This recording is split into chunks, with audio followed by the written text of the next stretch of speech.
Ibihe byiza cyane kuri dukurikiye. Isukari ikorerwa mu ruganda ikomeje gutera abantu indwara ya diyabete, kandi nyamara hari isukari twagakwiye kuba dukonsoma mu buzima bwacu bwa buri munsi.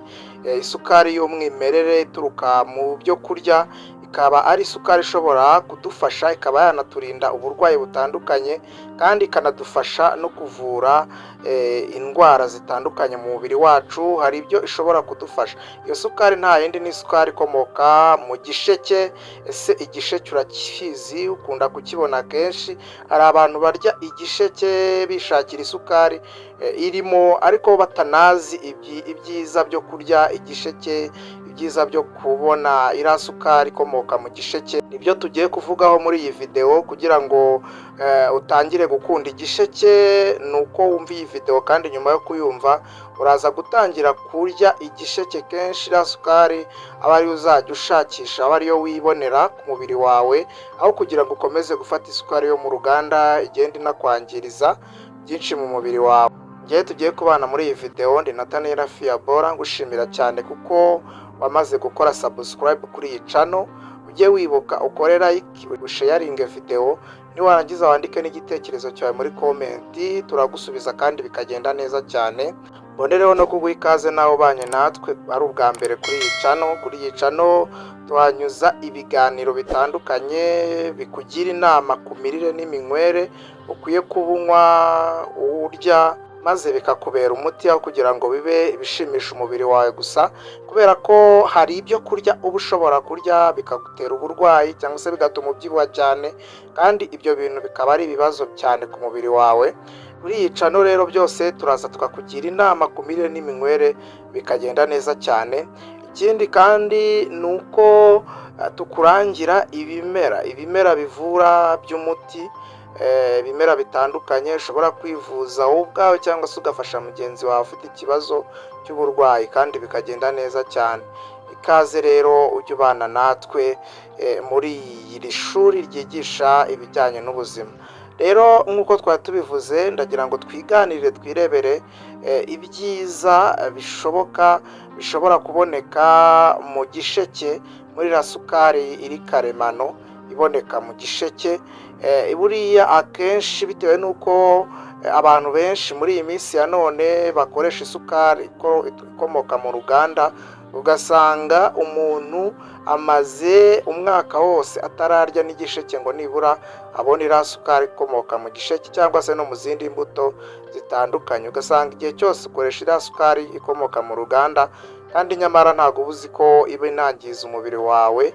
Ni byiza rero kujya utekereza no ku gisheke, kuko buriya abantu benshi ntabwo bazi ibanga riri mu gisheke. Kuko yaba mwari murizi, cyangwa se yaba nawe wari urizi iri banga, ntabwo wagakwiye kujya uhora unywa isukari yo mu ruganda gusa, ahubwo wagakwiye kujya ubona n'iyi sukari ikomoka mu gisheke, bitewe n'izi ntungamubiri ziyibonekamo, bikaba byagufasha cyane.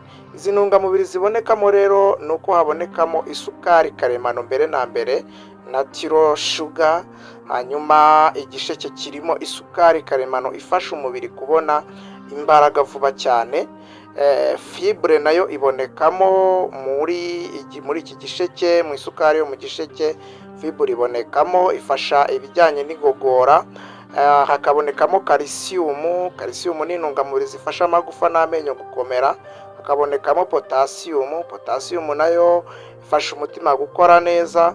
Hakabonekamo magnesium nayo ituma imikorere y'imitsi igenda neza ndetse n'amaraso.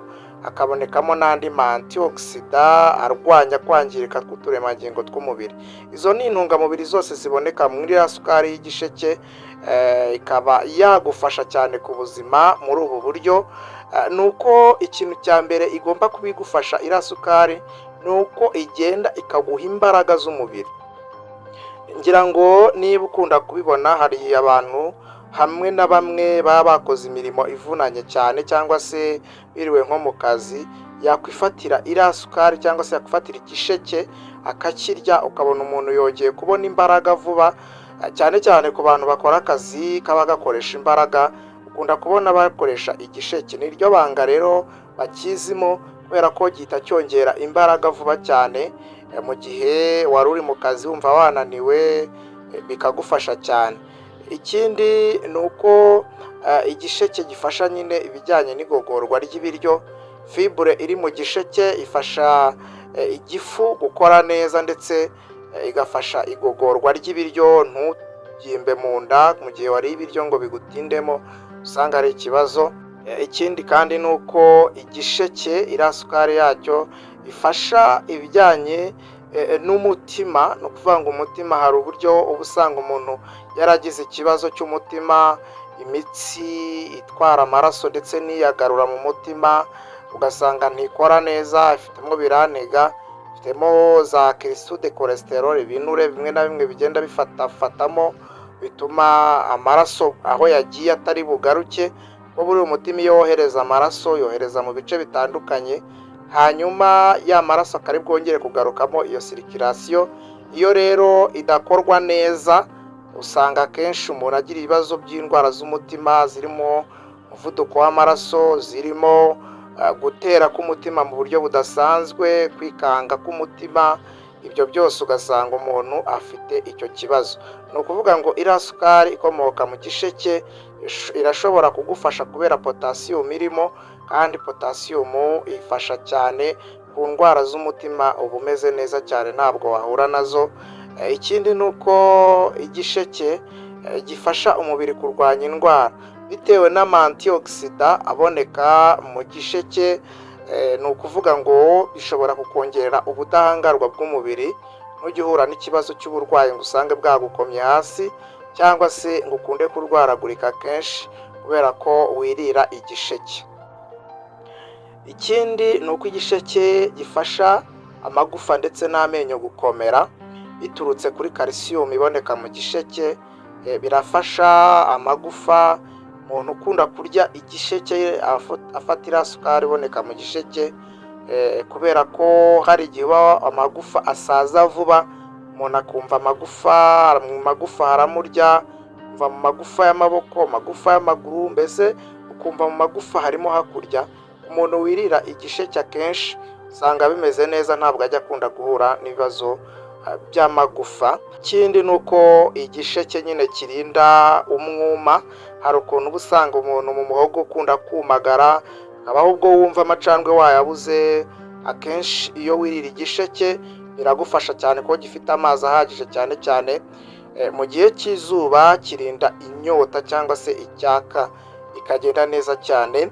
Ikindi ni uko igisheke gifasha impyiko gukora neza cyane. Hari ubushakashatsi bwerekana ko igisheke gishobora gufasha impyiko gukora neza ndetse no gusohora imyanda mu mubiri. Abashakashatsi bashakashatse uburyo isukari ikomoka mu gisheke ikora ku bijyanye n'impyiko, basanga rwose ari byiza cyane, abantu bakwiye kuba bakoresha igisheke cyane. Ikindi ni uko igisheke mu kukirya iriya sukari yacyo ubonamo ishobora kugufasha mu kugabanya ibijyanye n'umunaniro. Hari igihe umuntu ananirwa cyane kumva urananiwe kandi wenda utazi n'aho uwo munaniro wawukomoye. Ni ukuvuga ngo kurya igisheke nibura bishobora gufasha umubiri kugarura imbaraga ndetse no kugabanya uwo munaniro. Nubwo rero igisheke ari cyiza ku buzima, hari ibintu by'ingenzi uba ugomba kwitaho. Kurya igisheke ntibigombera kurenza urugero. Uba usanga urya igisheke cyinshi cyane kubera harimo iriya sukari.